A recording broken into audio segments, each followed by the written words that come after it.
Hi everyone, welcome to Kwento Natin Tiglas podcast, where we share stories of strength, resilience, and healing. I'm your host, Abby, and today we're diving into an incredibly important topic. So, just for starters, the content of this program will include topics that may be difficult for some people to confront or discuss.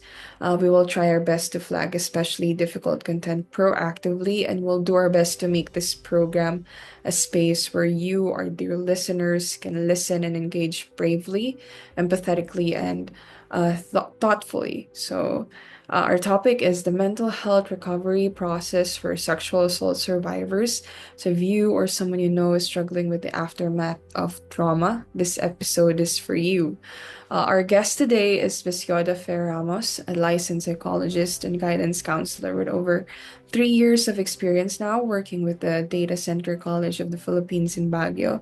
She's here to share her insights into the emotional and psychological impact of sexual assault, violence, and how survivors can begin the healing journey. So, welcome to the show, Miss Yoda. Thank you so much for being here. So, for now, I'm honored to be part of this conversation, especially with you. So, let's start with the questions that we have on hand. So, our first one is actually, can you start by sharing a little bit about your background and experience in working with sexual assault survivors? So actually, right now, I'm currently employed as a guidance counselor in an educational private institution here in Baguio. So most of my clients are senior high school students. So one of the most common cases that I encounter here is actually sexual assault. Most especially right after the pandemic. So most of my heavy cases are actually focused on sexual assault. So most of them have um, common problems like the perpetrator are usually a family member or someone close to them. Mhm. So, in your professional experience po, what are the common psychological effects of sexual violence and how can trauma manifest in survivors through conditions like PTSD or depression and anxiety? Can you describe what these conditions look like in the short term or in the long term sa mga estudyante po na nakausap niyo na before, or how can these symptoms interfere with their daily life or relationships? For example, like gaano ba ka kagrabe yung effect sa kanila ng gantong klaseng pangyayari? Actually, when I think about it, looking back, they have different manifestations. So, case-to-case basis talaga siya. So, it actually depends on when the traumatic event happened. So, the immediate signs and symptoms that I can see with students who are suffering with sexual assault is that they are usually reserved, so they don't want to interact with a lot of their classmates, so they are usually soft spoken. But also they are usually referred to clinics, so some of them would have self-harming tendencies. So excuse sa mga nakakarinig or might be triggered, but most of them sometimes cut their wrist or their leg area or their arm area. So those are some of the warning signs for short-term effects, no? So those are the common signs. But for the long term, yung mga taong ilang years na dinala yung trauma, usually ang nagiging problema is that they have anger outbursts bigla. So they cannot control their emotions already. Physical health nila naapektuhan na, hindi makatulog, hindi makakain ng maayos. So yun yung mga long-term effects. Some of them can be highly functioning pa din. They can still study. They look normal from the outside, but when you look at um, their inner psyche, most of them are not happy. So, yun, depressive symptoms, they are not usually um, stimulated by um, their previous hobbies na na-enjoy nila. So, also, hindi na rin sila masyadong nagpa-participate in general. So, absenteeism is also one of the signs. So, those are the things that I can observe sa mga clients namin. So for that case, since we're in the Philippines, uh, do you ever know, like, under the Philippine law, like what legal protections are available to survivors of sexual violence or sexual assault? And how can victims access legal remedies such as filing complaints or seeking protection orders? I mean, especially ikaw na nasa school, right? And mga students yung handle mo. Some of them might probably be minors or whatever. Like, do you have any inputs on this? Okay, so actually, just last year, we were called for a seminar by our very own mayor, and they were able to explain to us what we should do since it's a rising problem. So what they did is they told us that if we encounter this type of cases, we have to refer them to government agencies for them to give them the legal support that they need because that is not available in the school, diba? So what can we do is to do referrals. So that's the only thing that guidance counselor can do when it comes to legal remedies. But since we are also mental health practitioners, we give them first aid. So mental health first aids, and afterwards we assess if they have the signs that they are mentally ill. Then we also refer them to doctors, psychiatrists, okay, so or other private agencies that can help them. So all we do is referrals talaga. Mhm. So, as what you said, ano po yung mga therapeutic approaches or psychological treatments that you recommend for survivors of sexual assault dealing with trauma, and how do these approaches help with the healing process? Okay, so as guidance counselors, we are actually trained to do therapeutic approaches. So I think one of the most common approach that comes into my mind is what you call CBT or cognitive behavioral therapy. So dito, we alter how the client or the student thinks para it would help them turn negative thoughts into something positive, no? Another one is the narrative therapy. So narrative therapy is encouraging them to tell what happened. Although it can trigger them, it would help them a lot kasi they remove or they separate themselves from the experience that they had, no? So once they tell their own story, it empowers them na, okay, I can tell my own story.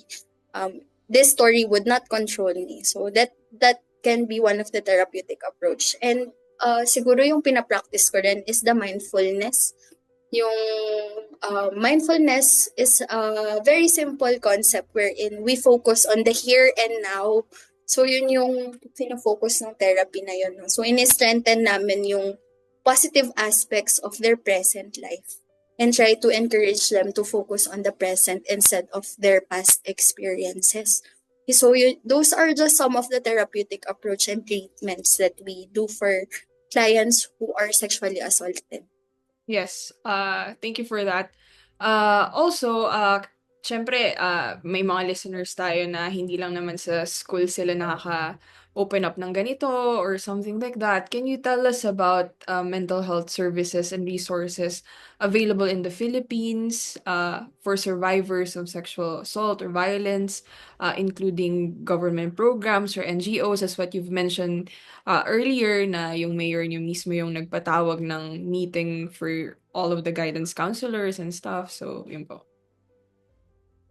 So actually, when we think about of mental health resources, parang ang hirap maghanap, no? Kasi when you think about it, 2018 lang nung napasa yung mental health bill. So parang, okay, on the process pa lang yung buong Philippines to adjust to cater for mental health needs.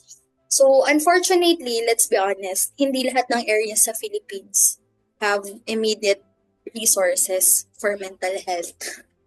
Siguro we have to remember na nakiki-cooperate tayo talaga sa Philippine National Police, so DSWD, social workers. So sila yung mas madalas na na-encounter natin with this type of problem. So those are the services that are immediately accessible to us. Also, sa mga schools, you can visit the guidance office para mag-guide nila kayo for further needs like legal aspects, okay, for psychological and physical needs. So, here in Baguio City, mas familiar kasi ako around our area. So, we have what you call Tahanan ng Pagmamahal, ganyan, Women Crisis Center. I think that's also available at parts of the Philippines kasi by chapter naman yun. So, mayroon din tayong Women Center. So, siguro educate lang natin yung sarili natin dun sa mga lugar kung saan pwede natin puntahan. Like, non-government organizations na pwede ring makatulong sa atin kung hindi talaga available yung mga government organizations na immediate na malapit sa atin. Pero meron tayo, remember, yung tinatawag nating women's desk. So meron yan sa lahat ng presinto and also barangay centers. So barangay halls. So doon tayo pwedeng mag-seek ng help when it comes to mental health service, resources, and other things. Yes. Thank you for that very informative information. Of course, survivors of sexual assault often face feelings of shame and self-blame, di ba po? And how do you think can therapy help them work through these emotions and regain a sense of empowerment and self-worth? Okay, so usually that's a common response. No, they would be trying to self-blame and try to hide what they are feeling. That's why it's very hard for them to process their emotions. So, sabi ko nga sa mga clients namin, the first step is the hardest. So, I think therapy is one of the ways for you to release all of your baggages. So, kung hindi mo na kaya, it's stressing you out, you don't know what to do, why not seek out for help? So, the thing is, for therapy, it wouldn't 100% work if the client is not willing to do so. So, the very first thing is yung acceptance talaga na kailangan ko ng tulong. So, yun talaga. Although maraming available na resources, and yun na nga, they feel ashamed of themselves, maybe they would self-blame. Pero if they are encouraged to ask for help, then that would be a great relief para sa kanila. Mm-hmm. So how important is it for society, like tayo, to support survivors by creating safe spaces for sharing their stories? I mean, how does social support, whether from family or friends or communities, contribute to the healing process of someone dealing with trauma or PTSD dahil sa sexual assault or something? Medyo challenging in this period, no? Kasi we still have a lot of stigma when it comes to it. We have our own biases. But then I think one of the most powerful support na we can give is to just be there for them. No? And also educate ourselves with what are the warning signs of clients who are suffering with this type of problem. So, yung social support kasi is one of the heavier, what do you call this? Parang yun yung pinakamalaking aspect na bukod sa therapy, makakatulong dun sa client. No? Kahit hindi niya man ma-feel na safe siya around his or her family, kahit man lang sa ibang places. So ako, I specifically work in the school or educational setting. So importante yung support ng teachers, classmates dun sa client. No? So, yun. Dapat nga, sabi nila, hindi lang binibigyan ng medications, hindi lang tinetherapy, dapat holistic talaga yung paggaling. So, pati yung environment dapat nila ginagawa nating safe. for Mhm. them. Yeah. So, given that, yung sinasabi niyo ang very important na kailangan yung environment niya is holistic rin dun sa healing process niya. What can we do to challenge the cultural attitudes of us Filipinos? Especially nung sinabi niyo po nung una na um, most of the time yung mga victims, survivors natin, ang nakakagawa pa sa kanila nito is yung family members nila. So, do you think what can we do to challenge the cultural attitudes that discourage survivors from speaking out, especially in a society where there can be a tendency to blame the victim or keep quiet about whatever's happening to them? How can therapy help individuals overcome the barriers for seeking help in such context? Kasi, syempre, di ba, iisipin nila masisira yung family or something like that, di ba? So, yun, how po? Uh, that's why yung mga professionals like us should be here at this moment. No, siguro, I encourage na i-educate natin yung mga young leaders and mga young adults as early as now para in the future, sila mismo yung magko-correct or magsasabi na, okay, hindi pala tama yung ganitong klaseng treatment. They would also be much more aware of their environment pag in-educate natin sila. So I think very challenging na kasi for the older generations, no? Kasi mahirap na yon i-solve. But right now, yung nakikita kong solution is to really focus on the generation of the younger people. Since they would be professionals like us, no? So mas maganda na i-educate sila when it comes to that kind of problem. Also, yun nga, medyo ang hirap sa Philippines kasi kahihiyan ng pamilya when lumabas yung mga ganitong klaseng issue. Siguro ano rin, strengthen rin natin yung idea na i-follow talaga yung batas. No matter what is the consequence of that, masira man yung family or not. Siguro it's our job as, for example, ako as guidance counselor, pag nakita ko na hindi na pala talaga maganda, I should be reporting it no matter na pinromise ko out of confidentiality sa counseling lang namin yung ganyang cases or ayaw niyang sabihin kasi it's her father, for example, I have to breach that confidentiality and prioritize yung safety ng client. So we should always think of that. I think those are some of the ways para makatulong sa mga ganitong type of problem sa society natin ngayon. Yes, thank you for that. So, for survivors who may be listening and unsure about seeking help, what advice would you give to those who are dealing with this kind of trauma or PTSD as a result of sexual violence? What are the first steps in reaching out for psychological support or any support in this matter po? Okay. So, ayun nga, when it comes to support, minsan kasi hindi natin malalaman hanggat hindi pa sila lumalapit sa atin. No? So, sa mga victims ng sexual assault and sexual violence, I know it's very hard to admit, no, to ourselves that we are sexually assaulted or violated. But then the first thing that we have to do is to accept that we got through those times, no?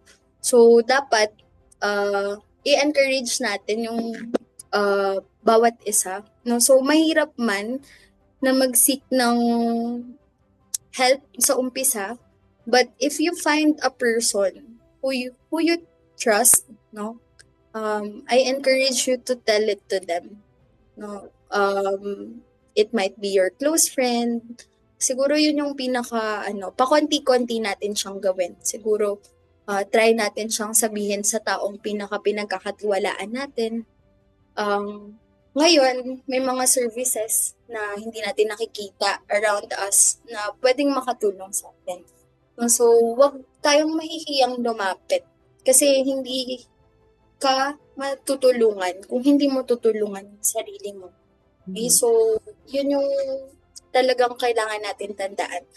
No, wag natin hayaan na pahinain tayo nung na-experience natin before. We try to help ourselves overcome that problem by telling our story, by reaching out to people who can help us. So, yun. Yes, I believe in that. I think kailangan nating maging more empathetic sa mga kasama natin. I think yun yung dapat ituro sa school. Anyways, Tama. how can families, and this is the last question, by the way, how can families and communities support a loved one who is dealing with trauma, especially if they are hesitant to speak about their experience? What role does active listening and non-judgmental support play in a survivor's healing journey? Just for everyone to know. So actually, medyo tricky yun kasi when we say give support, of course sa family, hindi naman tayo marunong mag-therapy and those kinds of things. Siguro we just have to be there for them. Mhm. Yung ipaparamdam natin sa kanila na nandun tayo para sa kanila and that they are not alone. So we also affirm their courage. We ensure that they seek help and that seeking help is not something bad or it's not something that we should be ashamed of. Yun, we have to also validate what they feel. No, it takes a lot of patience para um, gumaling ang isang taong may trauma. It would take some months lang, some would take how many years. Andun na rin siguro yung love. No? We have to love them unconditionally.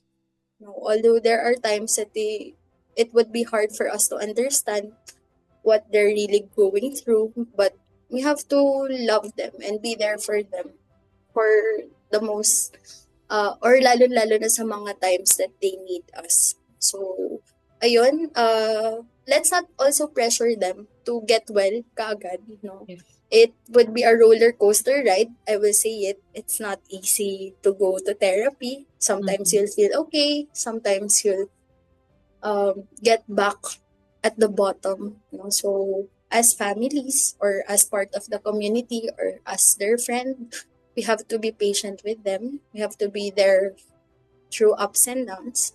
Okay, let them heal on their own. Give them the power to go at their own pace when it comes to therapy. And also, I think wag rin tayong masyadong kaawaan sila.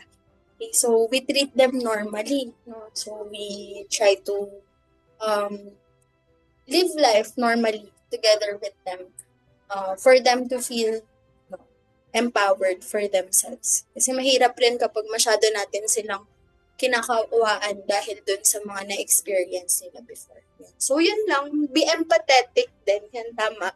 You try to understand them at the best um, or with the purpose of loving them. Yun. So thank you so much, Miss Yola, for sharing your insights with us today. Your words are sure to be a source of comfort and guidance for many survivors and to our listeners. So remember, you are not alone and healing is possible as long as you're empathetic and you're there with everyone else. So if you're someone you know is struggling with sexual assault or trauma, please reach out for support for our listeners. And remember, there's always someone ready to listen. So, ayun, thank you so much. And that's it for today's episode of Kwento Natin Piglas podcast. Thank you so much for tuning in. I hope you found this conversation as valuable as I did. If you like this episode, please share it with others who may benefit. And don't forget to subscribe on your favorite podcast Subscribe! platform. Till next time, take care of yourselves and remember, laban tayo.